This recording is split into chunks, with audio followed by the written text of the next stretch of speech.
Welcome to JMR Learning Studio. In this video, we will learn how to make a direct speech into an indirect one. We will learn different types of rules and how to make that indirect speech according to the sentence type.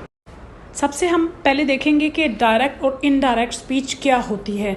सबसे पहले हम देखते हैं direct speech किसे कहते हैं। Direct speech is used to report और rather repeat the word spoken by the speaker और writer in the way it is told by the speaker. Direct speech होती है कि कोई भी आपसे बात कहता है, उसको एज इट इज़ आपके सामने जब बयान किया जाता है कि कोई शख्स ये बात कह रहा है, आपको बता रहा है, तो वो उसकी डायरेक्ट स्पीच है। फॉर एग्जाम्पल, सेड सारा या सारा सेड आई लव आइसक्रीम, या इसको उल्टा भी कर सकते हैं, आई लव आइसक्रीम सेड सारा, कि सारा कह रही है मुझे आइसक्रीम पसंद है। अब ये अल्फाज सारा के हैं, सारा अदा कर रही है, वो आपको अपने बारे में बता रही है, तो ये है हमारी डायरेक्ट स्पीच। अब हम देखते हैं इनडायरेक्ट स्पीच।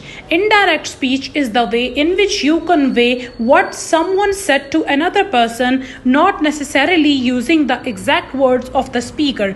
अब क्या होता है इनडायरेक्ट स्पीच के अंदर कि आप खुद से जो आपके अल्फाज हैं, आप उन्हें खुद कन्वे नहीं कर रहे होते, बल्कि कोई दूसरा शख्स आपके अल्फाज को कन्वे कर रहा होता है, आपके मैसेज को कन्वे कर रहा होता है।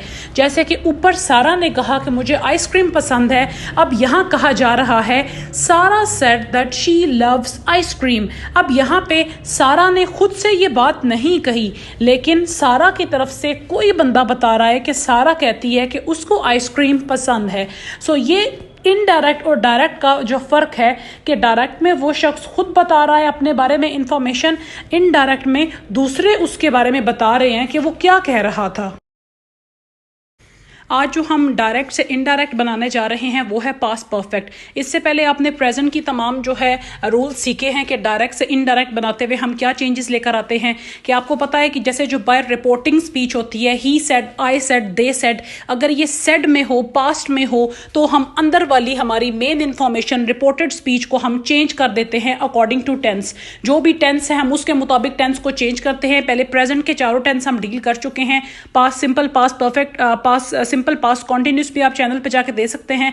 आज आपको ऊपर टाइटल में नजर आ रहा होगा पास्ट परफेक्ट रिमेन सेम। हाँ जी, अगर आपकी रिपोर्टेड स्पीच जो मेन इंफॉर्मेशन है अंदर वाली, जैसे कि पहले सेंटेंस में है आई हैड ऑलरेडी लेफ्ट, जो हमारी इन्वर्टेड कॉमा में होती है, अगर आपकी reported speech past perfect tense में है, पास्ट परफेक्ट की निशानी है कि आपको हैड नजर आएगा और थर्ड फॉर्म ऑफ वर्ब नजर आएगी, ठीक है, जैसे लीव की है लेफ्ट लेफ्ट, तो आपने कोई चेंज नहीं करना, सिर्फ सेंटेंस को दैट लगा के डायरेक्ट को इनडायरेक्ट बनाना है। कि वो एक बंदा अपनी बात कर रहा था, ही सेड, उसने कहा आई हैड ऑलरेडी लेफ्ट। अब हम उस लड़के की बात अपने थ्रू एक्सप्लेन कर रहे हैं कि वो लड़का कह रहा था कि उसने जल्दी छोड़ दिया या वो जल्दी चला गया था। ही सेड दैट आई, वो अपनी बात कर रहा था, वो एक लड़का है, अब हम उसकी बात करेंगे तो उसको ही कहेंगे। He said that he had already left. कोई चेंज नहीं आएगा क्योंकि पास्ट परफेक्ट के जुमले जब डायरेक्ट से इनडायरेक्ट बनाते हैं तो वो सेम रहते हैं। सेकेंड सेंटेंस देखें, she said the lesson had already started when he arrived.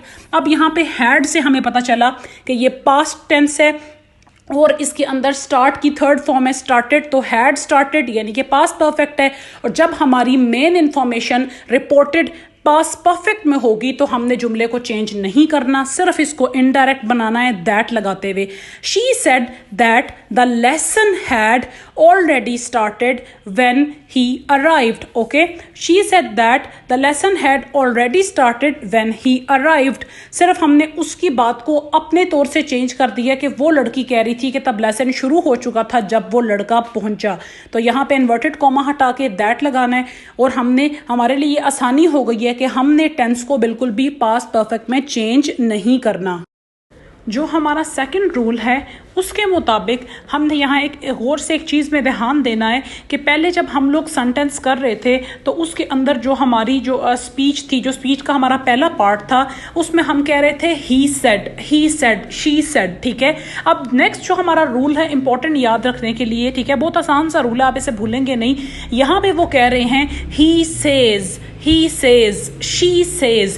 तो जब आपकी इस स्पीच के अंदर, स्पीच के इस पार्ट के अंदर जब says का वर्ड आए, मतलब सेड नहीं है, सिंपल जो प्रेजेंट टेंस की बात हो रही है, ही सेज या शी सेज या आई से या यू से आए, तो आपने उस टेंस के अंदर उसकी जो रिपोर्टेड स्पीच होगी, उसकी जो इंफॉर्मेशन होगी, उसके अंदर टेंस को चेंज नहीं करना।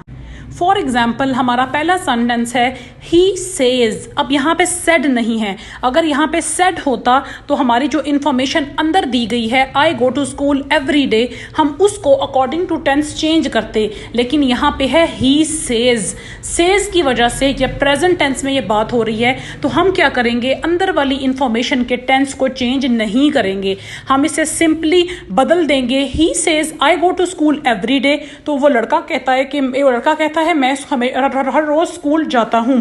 जब हम उसको बदलेंगे तो हम कह देंगे वो लड़का कहता है कि वो हर रोज स्कूल जाता है।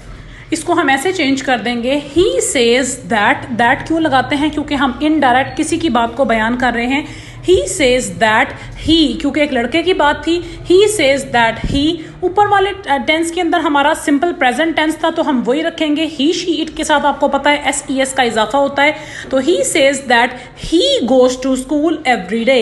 सेकेंड सेंटेंस है she says I cook food in the evening. अब यहाँ पे शी सेज है, ठीक है, रिपोर्टिंग स्पीच में सेड नहीं है तो अंदर का टेंस चेंज नहीं होगा। शी सेज दैट आई ऊपर वो अपनी बात खुद कर रही थी लेकिन वो एक लड़की थी तो हमने नीचे उसको शी करना है।